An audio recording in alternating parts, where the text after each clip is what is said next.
Kapag umabot na ng mahigit 100,000 kilometers ang tinakbo ng sasakyan, hindi sapat ang simpleng change oil lang.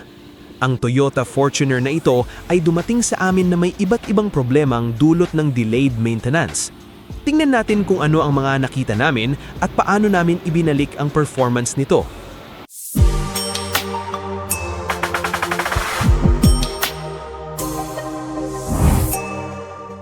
Sa video na ito, ipapakita namin kung paano namin ibinalik ang kondisyon ng isang Toyota Fortuner 2017 automatic na may mahigit 100,000 kilometers na tinakbo. Dumating sa Mechanic Guru Autoworks ang Toyota Fortuner na ito mula sa Tanawan City, Batangas. Ang pangunahing problema na nakita namin ay mabagal na ang response ng sasakyan, may mga problema na sa braking system, cooling system at may moisture leak na rin mula sa crankshaft. Nakita rin namin na kailangan ng palitan ng ilang suspension at engine components, kaya isinailalim namin ito sa aming Premium General PMS. Unang ginawa namin ay ang pagsasalin ng BG chemicals sa engine, cooling system at transmission, at papaanda rin ito ng 10 to 20 minutes pagkatapos ay sisimulan na namin ang pagbabaklas ng mga pyesa na kailangang linisin at palitan.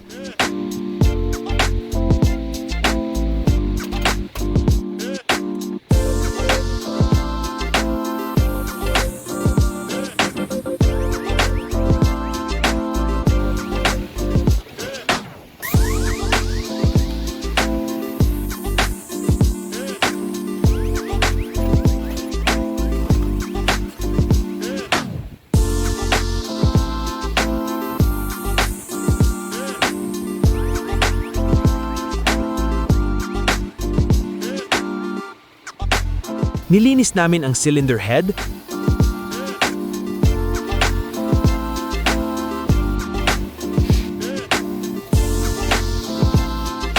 valve cover,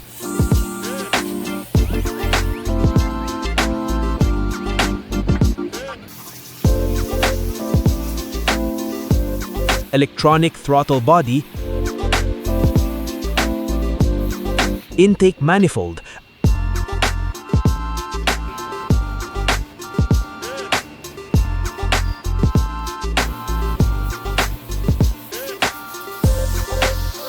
at EGR system upang maibalik ang tamang airflow at mas maging responsive ang acceleration.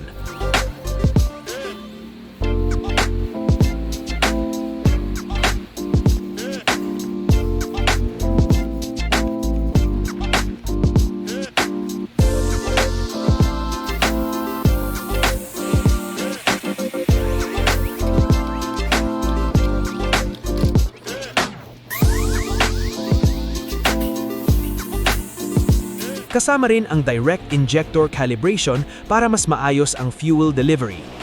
Pinalitan na din namin ang valve cover gasket, auto tensioner, alternator bearing, alternator pulley, at drive belt upang maiwasan ang mas malaking problema sa hinaharap.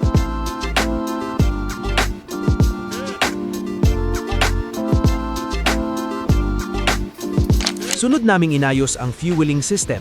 Gumamit kami ng iba't ibang fuel system cleaners at diesel treatments upang linisin ang injectors, combustion chamber at fuel system.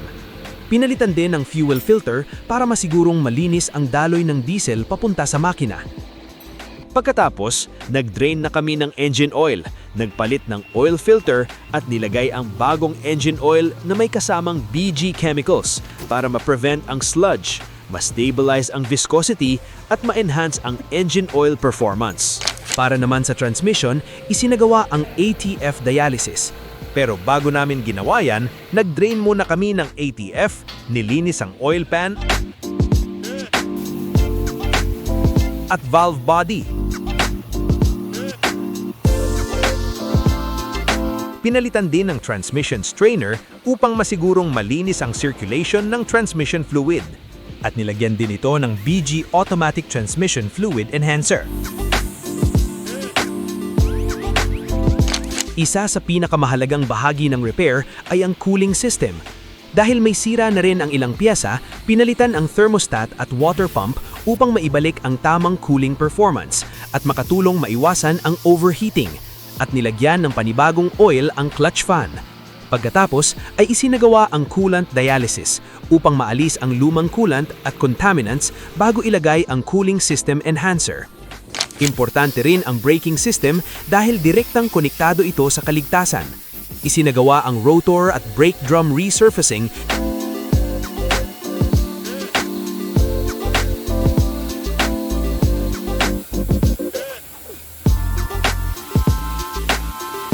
at pinalitan ang front brake pads at rear brake shoes upang maibalik ang maayos na braking performance.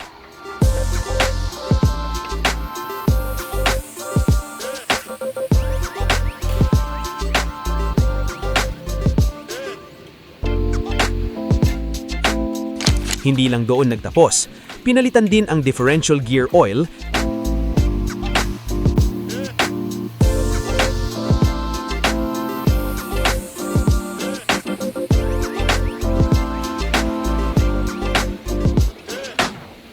nilinis ang power steering system gamit ang power steering dialysis,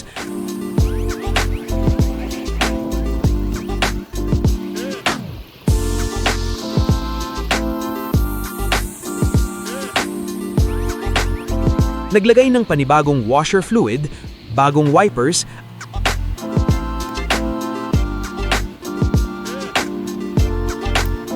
at isinagawa ang wheel balancing,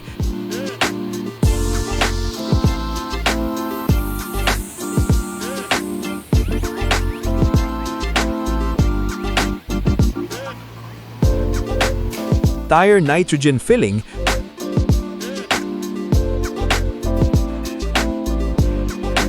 pagpapalit ng tie rod end at rack end bar,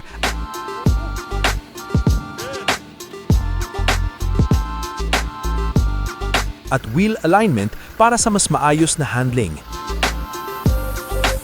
Bilang finishing touch, nilinis din namin ang under chassis.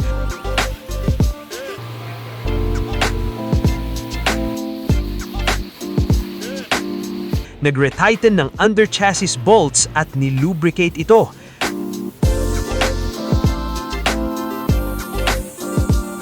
Nilinis din namin ang interior at engine. Pagkatapos ay isinagawa na rin ang custom ECU tuning by Meister Motorsports upang mas ma-optimize ang performance ng sasakyan.